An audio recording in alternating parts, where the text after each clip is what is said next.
Hello everybody, and welcome to today's VATSIM 101 lesson where we're going to be talking about how to communicate on the radio. Most of what we're going to be talking about is how to communicate with ATC, but we're also going to get into some Unicom procedures as well. I know this is something that a lot of people struggle with and a lot of people are afraid of. I'm here to show you that talking with air traffic control is not that bad, it's not that scary. In fact, it's quite addicting once you take that first leap and you go ahead and do it. You're going to want to do it over and over and over again, and it's going to be more and more fun for you. So let's begin with some communication do's and don'ts before we really start getting into the nitty-gritty of talking on the radio. Firstly, anytime you're making any sort of transmission on the radio, whether you're talking to air traffic control or you're broadcasting your intentions on the Unicom frequency, you want to make sure that you speak clearly and concisely and use proper radio phraseology. You don't want to use any slang or made-up words because all that's going to do is confuse everybody that you're talking to, and you might even trip up yourself if you forget what the context of those words are. So just make sure you're using proper radio phraseology, you're using the NATO phonetic alphabet. I'll drop a link in the description of this video for the NATO phonetic alphabet, that way you have it anytime that you need it. In the event that air traffic control tells you to do something and it's either confusing or you don't understand what it is that they're trying to tell you, always make sure that you ask for clarification, ask them to read that instruction back to you. That way you don't get yourself into trouble by assuming you're allowed to do something that you're not supposed to do. So you never want to assume that you're supposed to do something unless you are expressly given permission to do so. So whether it's taxiing across a runway or climbing up to an altitude or going to a specific waypoint, if you get confused, you're not really sure what they're asking you to do, make sure you get clarification and make sure it's something that you're supposed to do. Anytime that you make a radio transmission, you want to make sure that the last thing you say is either your call sign or the tail number of your plane. So if you're using a call sign, it's generally because you're flying as an air carrier, like an airline or a charter operation. If you're somebody that flies a lot of GA or you're just not using a call sign, it's going to be the registration of the plane that you're using. In either case, you can make one up. So if you want to be Delta 474 or Walker 2160, or if you want your tail number to be something like November 127 Sierra Tango, either way is fine. Just make sure you're following up your radio transmissions with whichever one applies for your flight. Probably the biggest thing is making sure that you know how to operate the aircraft that you're bringing onto the network. You don't want to try and learn a new plane, even if you're somebody that's seasoned on the VATSIM network. The reason for that is because we all know, those of us that have learned different planes, it does take a while to learn some of those systems, even if you're transitioning from something like a 737 to the A320 or to the MD-80 or something like that. A lot of those planes fly really differently. The computer systems on them are different, the FMCs are different, even the way the autopilot works can be a lot different. Same goes with GA. If you're somebody that likes to fly a lot of piston prop planes around or things of that nature, make sure you learn that plane before you bring it onto the network. Otherwise, you may run into a situation where something happens and you're not sure how to deal with it. Now you're trying to fight the plane while you're also trying to keep yourself composed while you're on the network. So learn the plane, throw a couple of curveballs at yourself while you're not on the network. Make sure that you can handle just about any situation that you could potentially come across in the network. At the very least, make sure you know how to hand fly the plane, so if things really start to go awry, you can manually control that plane. And even if you can't do a very precise, specific thing, at least you can get your plane in the right direction. You can maintain altitude and get yourself on the ground or into the air without having a problem. If for some reason you are not able to follow an instruction that ATC gives you, make sure you tell them that. Now, that's not your get-out-of-jail-free card for you to not do things that they're telling you to do because you don't want to do it. This is for situations where you are using an airplane that physically cannot do what the air traffic controllers are trying to get you to do. So if you're flying a turboprop and they ask you to go 250 knots, very likely you're probably not going to be able to get that plane to go that fast, depending on what kind of turboprop it is. Or if they want you to fly to a higher altitude that your plane can handle, you want to make sure you relay that. Again, it's not a get-out-of-jail-free card for you to do just whatever you want and say, oh no, I'm unable to do it. It's for those instances where you are flying a specific plane and for some reason the plane is unable to do what the controllers are asking you to do. When you're first starting on the network, I always recommend that you start at smaller airports that don't have a lot of traffic and not too many air traffic controllers that are online. This is because it will allow the controllers to have a little bit more time to explain things to you if you get a little confused or a little lost. Also, those smaller airports don't have a whole lot of really complex procedures like some of your bigger airports will. So if you're flying departure routes or arrivals or approaches, if you're somebody that does IFR flying, they're going to be a lot less complex than an airport, say like O'Hare or Los Angeles or Frankfurt or airports like that.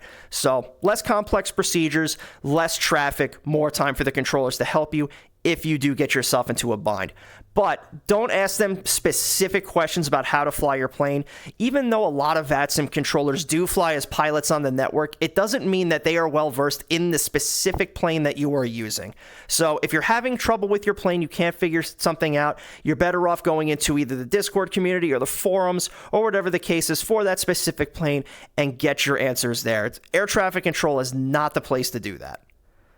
So again, you want to start at smaller airports. You want to avoid your bigger airports and your big VATSIM events like Friday night ops or Saturday night ops where there's a lot of planes, a lot of controllers, and a lot less time for people to help you. So start small, go somewhere where there's maybe 1 or 2 controllers that are on and maybe a handful of planes that are flying around. That way you get the exposure of being in airspace with other pilots and you can get yourself in the right direction and get that guidance from ATC should you need it. So anybody that's been around the streams knows that whenever we're communicating on the radio, we go through what I like to call the 4 whiskeys of radio communication. So this is a standardized way to help us remember exactly what it is that we need to say in order to communicate on the radio, because there is a standard way that we have to do it. So the 4 whiskeys are who you're calling, who you are, where you're located, and what your request is or what your intentions are. Now, these are going to change slightly depending on what phase of flight you're in and whether or not you're actually talking to ATC or on the Unicom frequency. So the first whiskey is going to be who you're calling. That is going to be either the station ID of the controller that you're trying to get a hold of or the traffic around the airport that you're flying to if you're on Unicom. So an example of an ATC station would be something like Vancouver Ground or O'Hare Tower, Los Angeles Approach, something like that. Airport traffic is for when there's no ATC on and you need to broadcast your intentions to everybody around you. So that's as simple as something like Vancouver traffic, Los Angeles traffic, Atlanta traffic. So broadcasting to everybody that is in the area of the airport that you're going to. Secondly is who you are. That is either going to be your call sign or your tail number. So that way everybody knows who it is that is trying to call. Thirdly is where you're located or what your position is. So this is where it gets a little different and can be a little bit tricky, but I promise you it's not that bad. So where you're located is either going to be the physical position on the airport if you're on the ground, or the altitude that you are at if you're communicating with air traffic control in the air. If you're broadcasting your intentions on Unicom, you want to say your position from the airport either in miles or kilometers, depending on whether or not you're flying in the United States or a country who hasn't yet been to the moon. And you also want to say the altitude that you're at. This will allow people to know exactly where you are. So you don't want to say what waypoints you're flying over or what procedures you're flying on, because it's very likely that not everybody that is flying out there is going to know where that specific waypoint is or what that procedure even looks like. Somebody might know the context of it and know, oh, okay, well, he's flying on a star and he's over this waypoint. But if I've never flown that star before, or I'm not well versed with it, or maybe it's my first time flying to that airport, I'm not going to have any idea where that guy is that just called. So always state your position from the field, either in miles or kilometers, depending by country, and the altitude that you're at. It's the easiest way for people to figure out exactly where you are. Lastly is what your request is or what your intentions are. If you're talking to air traffic control, you're going to need to request clearances for everything that you want to do. You can't just jump in your plane and go do it. You have to get permission from the air traffic controllers in order to do it. If you're on the Unicom frequency, you're pretty much doing whatever you want, but you got to make sure you're not going to conflict with anybody while you're doing it. So you call up to request clearance from air traffic control, and you just state your intentions on the Unicom frequency. And if there is somebody that's out there that you are going to conflict with, very likely they're going to hear you say what it is you want to do, and they're going to call up and say, oh, hey, I'm actually trying to land on that runway. I'm on a 4-mile final. Or, hey, you just called 20 miles southeast of the field at 15,000 feet. I'm about a mile ahead of you and about 3,000 feet below you. So then you can kind of coordinate to figure out exactly what it is that you need to do to stay away from each other. Now let's take a look at the different types of air traffic controllers that you will be communicating with while you're on the VATSIM network. So there's 5 different types of controllers that you could potentially be talking to anytime you're on the network. So you have clearance delivery, ground control, tower control, approach and departure control, and center control. So if we're looking at this map right over here, you're going to see a whole bunch of colors, a whole bunch of different shapes, and a whole bunch of different letters. So the clearance delivery controller is going to be the blue D, the ground controller is the green G, the tower controller is the red T, the approach controller is that blue ring that you see kind of surrounding all of those letters that I just showed you. And then the center controllers are the big white sectors that encompass pretty much everything else. The last thing you're going to see on there is a yellow A, and that is the ATIS for the airport if there is one active. So ATIS stands for Automated Terminal Information Service. That is going to be a broadcast that is put out by the air traffic controllers typically every hour. Sometimes it's a little bit sooner. It just depends on what's going on around the airport. Give or take a couple of minutes. They're published at the top of every hour, and it tells you everything about the airport that's going on. Runways in use, weather observations, any special procedures that are in effect, so things of that nature. It's not an actual controller. It's just telling you what's going on around the airport that you're at. So the clearance delivery controller is generally going to be the first controller that you contact. Not every airport has a clearance delivery controller, but if they do, that's going to be the first person that you call. The clearance delivery controller reviews your flight plan. They look at the route, they look at the altitude, they look at your aircraft type, they look at absolutely everything that has to do with your flight plan, and they make sure it's a flight that you can safely fly. If they need to make any changes to it, they'll make those changes, and they'll let you know what those changes are, so that way you can adjust your flight plan, you can adjust your FMS to reflect what you're going to be doing now. So just because you file a flight plan doesn't mean that's the flight plan you're going to fly. That's the flight plan that you are requesting. The flight plan that you're filed for or that you're cleared for is up to the air traffic controllers. And there are times where they can change the entire thing on you. Very rarely happens, but there are times where they can do it. The ground controller is the controller that handles all of the airplanes taxiing around the airport. Some airports, they control some of the ramp areas. Other airports, they don't. You want to make sure you're reviewing the procedures for the airport that you're at. 95% of cases, the ground controllers are not responsible for any planes that are on the ramp. They are responsible for any planes that are on the active taxiways around the airport. The tower controller controls the planes that are taking off and landing. It's one of the controllers that sits up in that big control tower at the airport. They monitor the runways. They clear you to take off and land. They make sure you're going to be safe during those most critical phases of flight. The approach and departure controllers, and you're going to hear me say approach and departure interchangeably because it's the same controller, you just call them arrival or approach when you're coming into your destination, and then you call them departure when you are leaving your airport of origin. So the approach and departure controllers are going to handle you while you're flying at low speeds and low altitudes going into or out of a specific airport. So when you first take off, they are going to give you headings to fly, speeds to maintain, altitudes to hold. They're going to get you away from your airport of origin on your way up to your flight plan. When you're coming in for your final descent, you'll talk to approach control. That, again, will give you headings to fly, speeds to maintain, altitudes to get down to bring you in so they can line you up with the runway so you can come in and land. The center controller mostly handles you when you're at your cruise altitude, but they also do handle your final climb when you're getting up to your cruising altitude, and then your initial descent when you're getting ready to come in and land. For the most part, you're talking to them when you're at high altitudes and high speeds traveling across the world. There are some exceptions to that, but generally that's when you're talking to them. So how do we know who we're supposed to call and when we're supposed to call them? There's 5 different controllers and a whole lot of flying that we're going to do. How do we make sure that we're going to do this right? First, you're going to start with clearance delivery to get your initial flight plan clearance. Then you're going to talk to the ground controller that's going to get you out to the runway. The tower controller is going to clear you to take off. And then the departure controller is going to help you with your initial climb to get you on your way to your flight plan. Then, once you get high enough, you're going to talk to center control, and they're going to take over for the cruise phase of your flight. Once you start your initial descent, you're going to get switched over to the approach controller, who's going to help you get down, line you up with the runway. Then you're going to talk to tower, who's going to clear you to land. And then finally, you'll talk to ground control to get you to your gate that you're going to. Now, during those periods where you're talking to the different controllers, the controllers themselves are going to tell you when to contact the next controller. So you don't need to worry about memorizing specific points on the airport or at exactly what point you're supposed to contact an approach controller or a center controller. The controller you're talking to is going to tell you when to contact the next person. So everything is nice and easy for you there. Now, because VATSIM is a voluntary organization, there are going to be times where some or all of the controllers are not going to be online.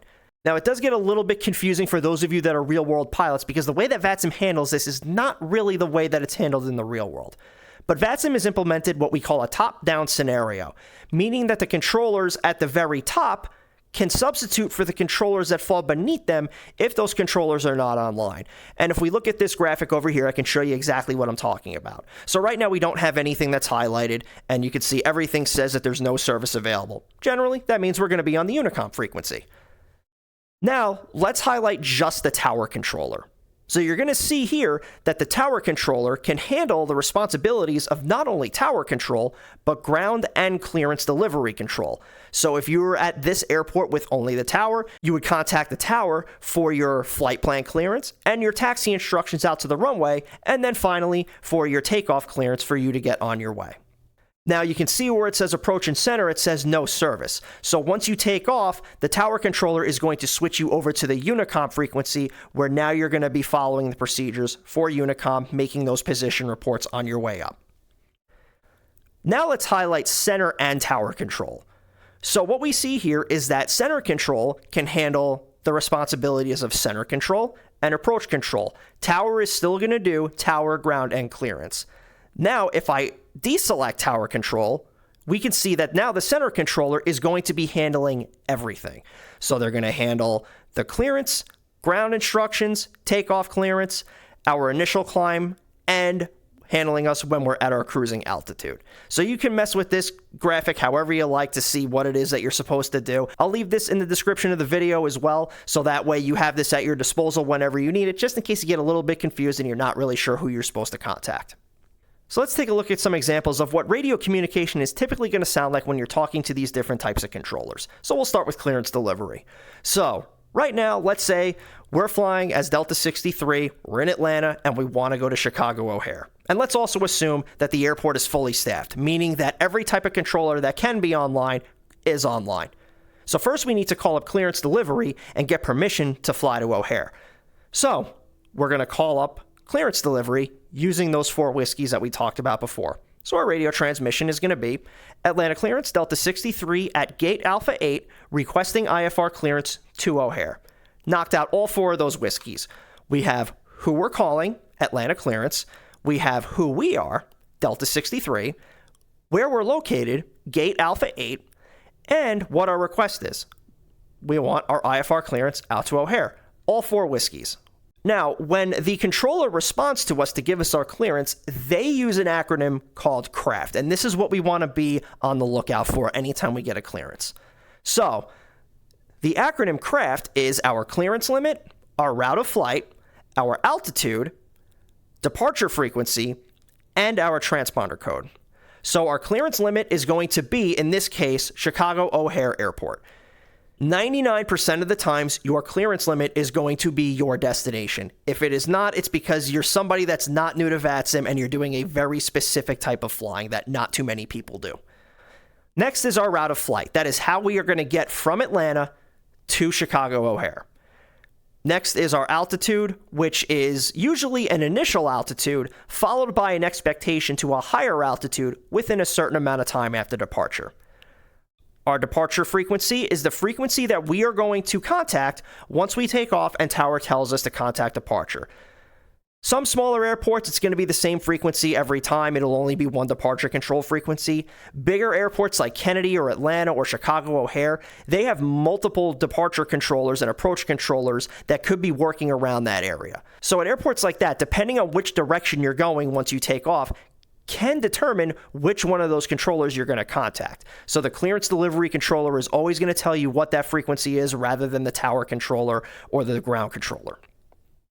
Lastly is our transponder code. That is a 4-digit code we put in the aircraft's transponder. That is going to allow the controllers to see us on their radar scope, in this case, is Delta 63, but it'll either show your call sign or your tail number, depending on whatever your flight plan says. So let's go through two different types of responses that clearance delivery could give us with this type of request. So the first one, we have Delta 63, you're clear to O'Hare via the Pencil 2 departure through the Jace transition, then is filed. Maintain 10,000, expect flight level 360 10 minutes after departure. Departure frequency is 133.47, squawk 4764. Now I'm going to read the second one, and I'm going to see if you guys can spot the difference. Delta 63, you're clear to O'Hare via the Pencil 2 departure through the Jace transition, then is filed. Climb via the SID, expect flight level 360 10 minutes after departure. Departure frequency is 133.47, squawk 4764. Did you catch it? So, it's in that initial altitude. So the first one, we have maintain 10,000, expect flight level 360 10 minutes after departure. Then we have in the next one, climb via the SID, expect flight level 360 10 minutes after departure. So you'll either be told to maintain an altitude or to climb via a SID or a standard instrument departure, and on that departure route is going to have different altitude restrictions that you'll need to abide by, including a maximum altitude that you are allowed to climb to without ATC intervention. So in the first one, we would just climb to 10,000 feet and stay there until we are given clearance to a higher altitude. In the second one, we would just follow the climb profile on that departure procedure until we get to whatever the top altitude on that procedure is. But in either case, both of these instances, we have gotten the full craft acronym. We have our clearance limit, which is Chicago O'Hare. We have our route, which is the Pencil 2 departure, then as filed, meaning that the flight plan that we filed for is the flight plan we're going to fly. There were no changes. Lucky. You'll either hear that as cleared as filed or cleared via flight plan route. They both mean the same thing. Our altitude, we just discussed it. It's either maintain 10,000 or climb via the SID. Our departure frequency is 133.47, so that's the frequency we're going to tune to once the tower tells us to contact departure. And then we have our transponder code 4764. Plug that into your transponder right when you're sitting at the gate. That way you don't forget to do it. Another really good thing to do when you're sitting at the gate, preset your radios. Get your ground control frequency in, get your tower control frequency in, and get your departure control frequencies in. That way you're not worrying about fumbling with the radios when you're taxiing out to the runway or after you take off. All you got to do is push buttons to get it to the next frequency that you need.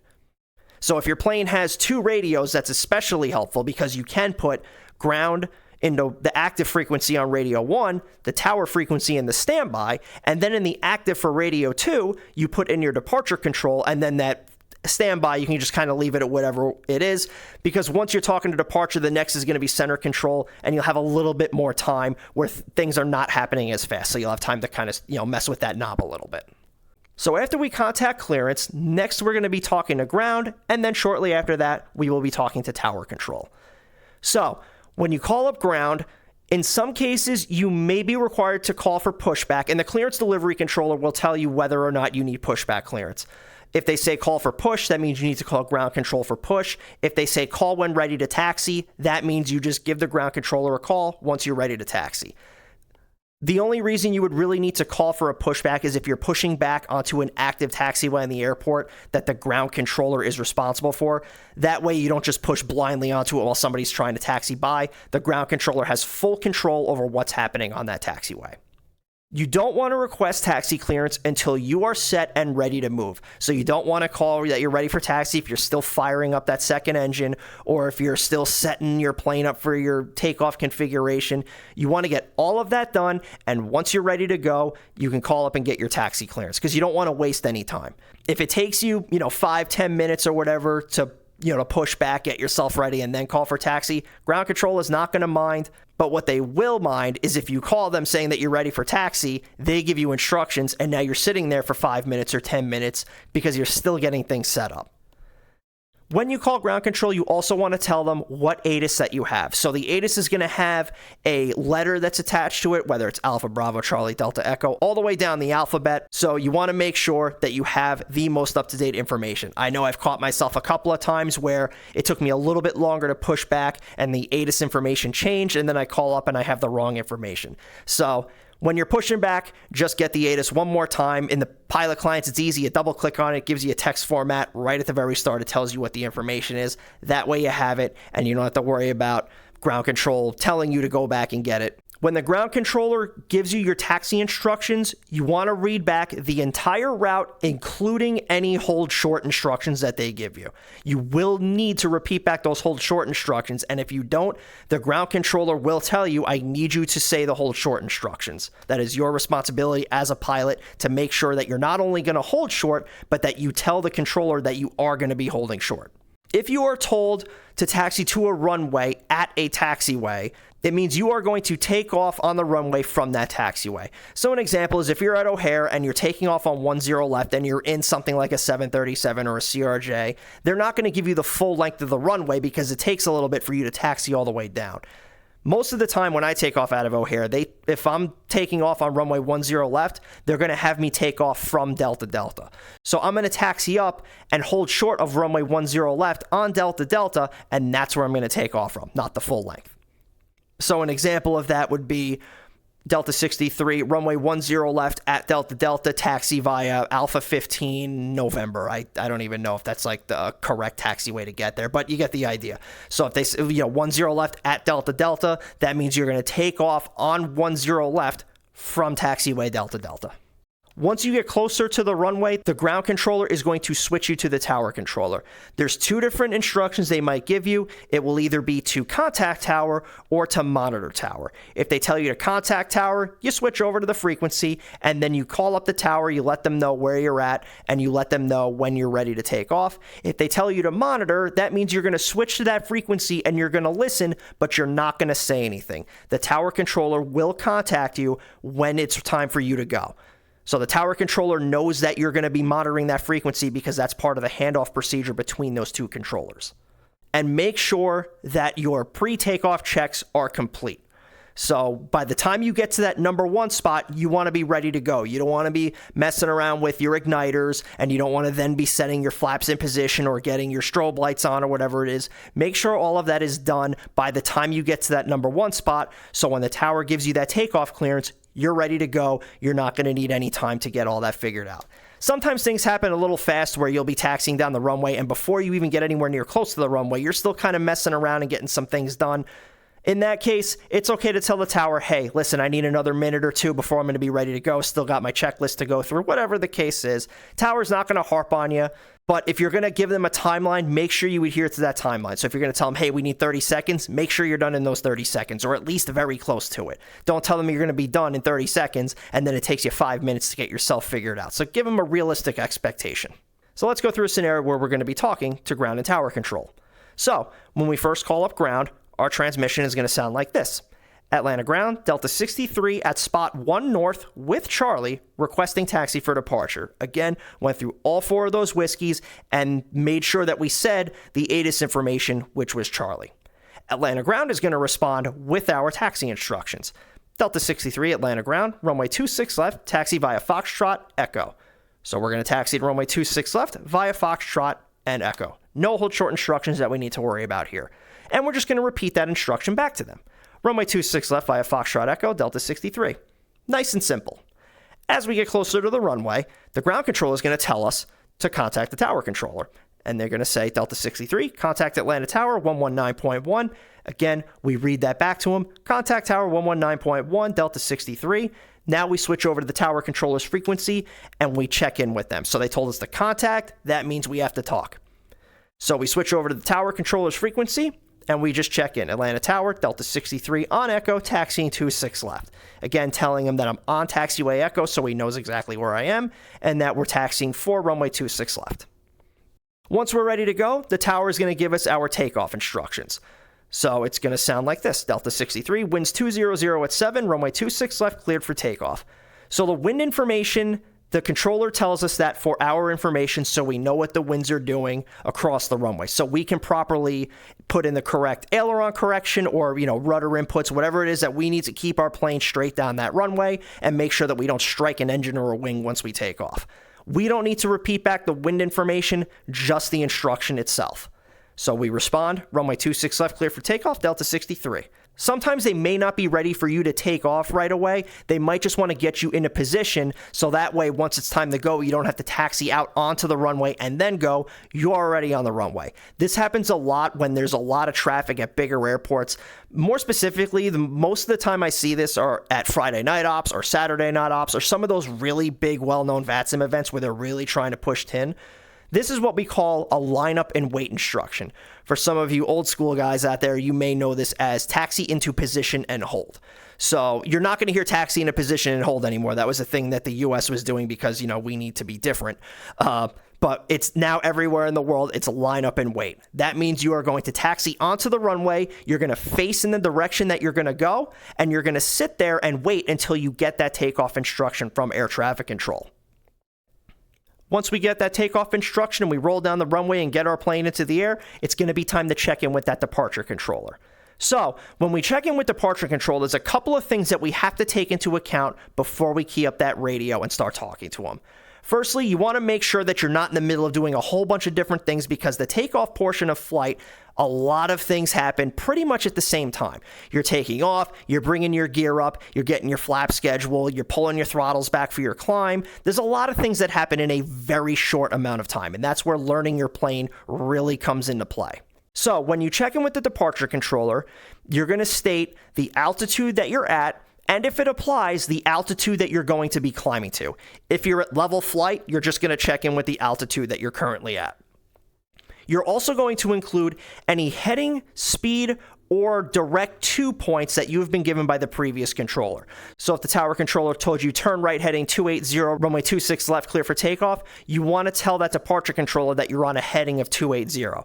If the controller told you don't exceed 220 knots, you want to say that to the controller. If the controller told you to fly directly to a specific waypoint once you take off, you want to relay that to the departure controller. That way they know exactly what it is that you're doing and what you're planning on doing. If you're flying on a SID or one of those standard instrument departures, you also want to tell them that you're flying along that route. They're going to know that because they can see what your flight plan is, but it's always good just to reinforce, hey, we're flying on this SID. So we're flying the Pencil 2 departure. And then when you're talking to approach control, same thing. When you're flying on that star or that arrival route, which we're going to talk about in a little bit, you just let them know that you're flying along that route. So they know if you all of a sudden make a sudden turn 40 degrees to the right, they know, oh, well, he's following this star, and that's what they're supposed to do. Again, you want to read back all of your instructions that you're given with the tail number or your call sign at the end of each of those transmissions. Now, if you are given a frequency to go to and you get to that frequency and you call up and nobody responds, there is a chance that you might have either been transferred to a wrong frequency or you just copied it down incorrectly. Those of you that have been on my streams know I am very bad with copying down numbers. Most of the time because I don't actually write them down. I try to remember them with my brain, which does not exist. So you see it all the time. I'll get a wrong frequency and I kind of laugh at myself like, Cross got the wrong frequency again, idiot. So what I usually do is I'll key up that first time. If I don't hear anything, I'll wait maybe 5 or 10 seconds and then I'll try again. If after that second time I don't hear anybody responding back or I don't hear any other radio traffic, there's a good chance I'm not where I'm supposed to be. If that happens, just go back to the frequency that you're on. It's going to be in the standby radio frequency in your radio. You go back, you just say, hey, I went to this frequency. I didn't get a response. Please confirm the frequency. So usually I'll go back and I'll say, Delta 63, I think I copied down that frequency wrong. Can you just say it for me one more time? The controller will give it to you. Then you go over to that frequency and now you're talking with that new controller. After you first depart from your airport, you may hear the controller say radar contact. It's usually going to be one of the first things they say to you. Radar contact is just them confirming that they can see you on their radar. So that is something that is their requirements. They have to state that when they see you. You don't have to respond to it. There's nothing that you have to do. That's just one of their procedures. When I call departure control is usually after I get to my thrust reduction altitude, which is usually about 1,500 feet. So when you're told to contact departure, you want to make sure that you're not wasting time, but you don't have to do it right away. You want to make sure that you're getting that plane to do everything that you need to do. Remember, aviate, navigate, communicate. So fly your plane first, make sure it's going where you need it to go, and then communicate once you have those first two taken care of. So after I hit my thrust reduction altitude, that's usually when I'll key up that radio and I'll let them know exactly where I am and what I'm doing. So our first radio transmission to departure control is going to be Atlanta departure, Delta 63, 3000, climbing pencil 2. So that's in the event that we are told to climb via the SID. And then the departure control frequency is going to respond, Delta 63, Atlanta departure, radar contact, climb maintain 14,000. At that point, we're going to respond with climb and maintain 14,000, Delta 63. Now, the climb and maintain instruction in the United States means something different than it does in other countries. Again, the U.S. is the oddball out on this one because we just like to do things differently.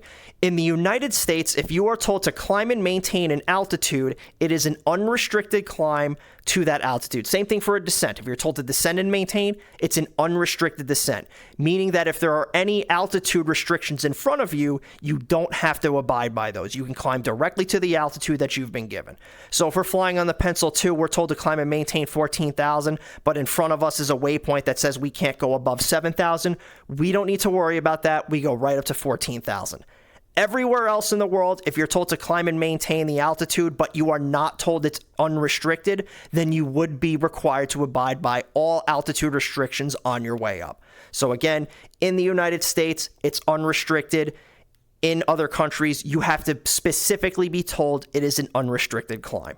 As we get higher, the departure controller is going to hand us off to the center controller. So they'll say, Delta 63, contact Atlanta Center, 132.97.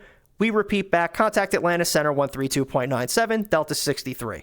Once we check in with the center controller, it's going to be the same as we did with the departure controller. Atlanta Center, Delta 63, 17,000, climbing flight level 380. We don't need to tell them that we're climbing on that departure procedure anymore because they already know that. That's part of the handoff between the departure and the center controller. And then most of the time, the controller's just going to respond. They're going to say, Delta 63, Atlanta Center, roger. They're not going to tell us anything, but we are still going to do any instructions that we were given before. Sometimes the center controller will have a new instruction for us. A lot of times they won't, especially if we've already been cleared to our cruising altitude before we got to the center controller. In those cases, they might not have anything else for us to do. We're just going to continue on our flight plan up to our cruising altitude. Now, as we start getting closer to our destination, the center controller is going to start our initial descent.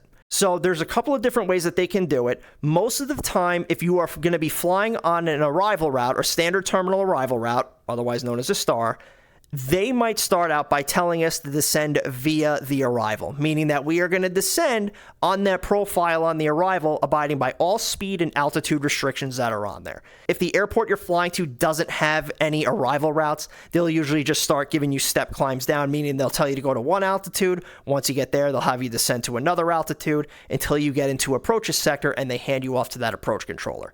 So in this case, we're going to be flying into Atlanta. Atlanta Center is going to tell us Delta 63, descend via the Jedi 3 arrival.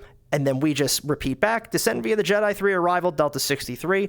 Now we can start descending at our discretion while we maintain compliance with all of those altitude and speed restrictions.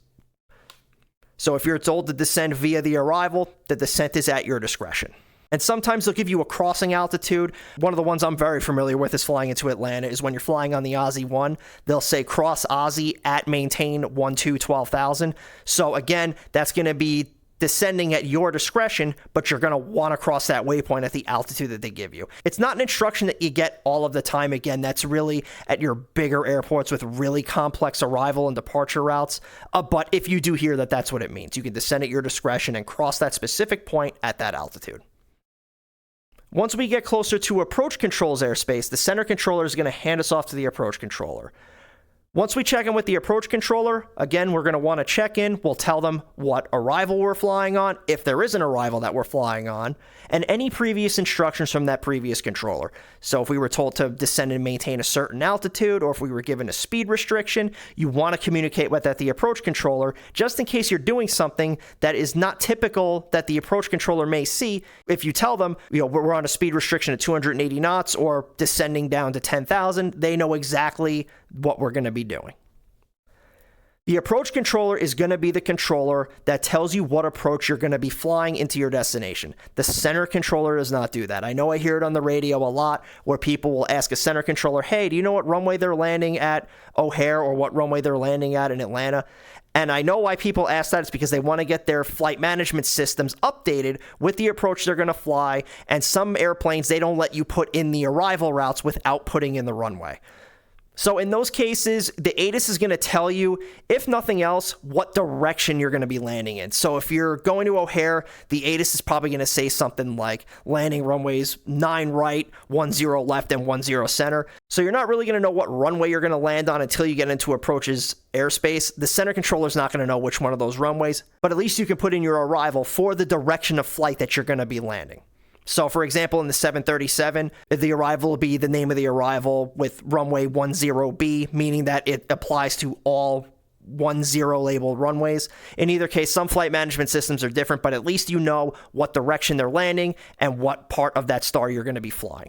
You're also going to want to tell the approach controller what ATIS information you have. You can usually get that pretty early while you're still at your cruising altitude. Generally, once you start getting close to your top of descent, you'll be able to pick up the ATIS for the airport. That way you have it. Now, once you get low enough to where you're going to start flying your approach, at some point, the approach controller is going to tell you that you're cleared for that approach. So, for example, cleared ILS 26 left approach, cleared ILS 27 right approach. That means you can start to proceed on the approach path listed on the approach plate and comply with any altitude restrictions that are on there. So you don't need to get permission to descend or wait for the controller to tell you to descend to an altitude. Once you're cleared for the approach, you're going to start following exactly what that approach plate tells you to do. If you're flying an ILS approach, usually the way they're going to say it is they're going to tell you to turn to a certain heading to intercept the localizer and then cleared for the ILS approach. That means that you are going to be cleared for that approach once you're established on the localizer. So you're going to maintain wherever altitude you're at until you're established inbound on the localizer. Then at that point, once you get close to the glide slope, you can intercept and then start your way down. Sometimes you'll be given a visual approach if the weather is really good at where you're going. If it's a clear night or a clear day, the approach controllers will tell you that you're cleared for a visual approach. This means effectively that you're either going to be seeing the airport or you're going to see a plane that they're about to tell you to follow. The reason they do this is because it passes off the separation requirements from the controllers to you. So all you have to do is make sure that you're not going to catch up to that plane that's in front of you, or you're going to be able to see the airport the entire time that you're doing that visual approach. That is a requirement. You always have to maintain visual contact with either the airport or the aircraft that's in front of you that the controller tells you to follow. If at any point you're looking at it and you think that you may not be able to maintain visual the entire time, maybe there's some clouds in the area or whatever the case is, you just tell the controller, hey, I don't have a visual, or there's clouds in the way, we're not going to be able to maintain visual, and then they'll keep you on whatever instrument approach that you're going to be flying. Now, I always recommend when you're flying a visual approach that you have an instrument approach loaded into your FMS, generally an ILS if one is available. That way that you'll have guidance in the event something does go wrong, like if a cloud comes in and blocks your way or whatever the case is, you'll have that redundancy in there that will give you the localizer and the glide slope to follow. And of course, if that specific runway doesn't have an ILS, you can load it in an RNAV or a VOR, whatever the case is. Just something you can use as a redundancy to help keep you on track. So we'll take a look at what the communications are going to sound like once we talk to approach for that descent. So when we check in, we're going to say Atlanta approach, Delta 63, 12000 descending via the Jedi 3, information alpha. So again, going through all of those 4 whiskeys and also saying the ATIS information that we have. From there, the Atlanta approach controller says Delta 63, Atlanta approach, expect ILS 27 left. Now we can start briefing the approach. We can get that specific approach loaded into the FMS and get ourselves ready to go there. Next is when the approach controller is going to start to clear us for that ILS approach. So their transmission is going to sound something like this. Delta 63, turn left heading 300, intercept the localizer at 3000 until established, cleared ILS 27 left approach. Kind of a lot there, but don't worry, it's not nearly as complicated as it sounds. So, very first thing to tell us to do is turn left heading 300. So we are going to turn to a heading of 300. Intercept the localizer at 3000 until established. That means we're going to hold that heading of 300 until that localizer starts to move. Once the localizer moves, we are going to turn inbound to get on that localizer or intercept the localizer. And we're going to stay at 3,000 feet until we are established. Once we're established, we will be cleared for that approach, and once we catch that glide slope, we can take that down all the way to our decision altitude. Once you start getting closer to the airport, usually it's somewhere around 10 to 15 mile final, the controller is going to hand you off to the tower controller. When you're talking to tower, you're just going to check in with them and say that you're flying that particular approach, in this case, the ILS-27 left. At that point, the tower controller is going to give you clearance to land, and then you'll be good to go there. You'll get off the runway, and you'll be talking to the ground controller, who will give you instruction to the gate. Most important thing to know, if you are not given a landing clearance, do not land the plane. There could be a reason, anything from the controller maybe falling behind up to a plane being on that runway when you're trying to land, that you're not given that landing clearance. So if you get to your decision altitude and you're not given that landing clearance, go around. Because if you do land on that runway and you're not given clearance, that can get you in a lot of trouble, and we definitely don't want to see that. I've seen it happen once before where somebody landed on a runway and they were not cleared for it, and it was not very pretty at that particular time. It was also a Friday night op, so that could have been why the controller was a little on edge too. But very important, if you're not given a clearance to land, do not land.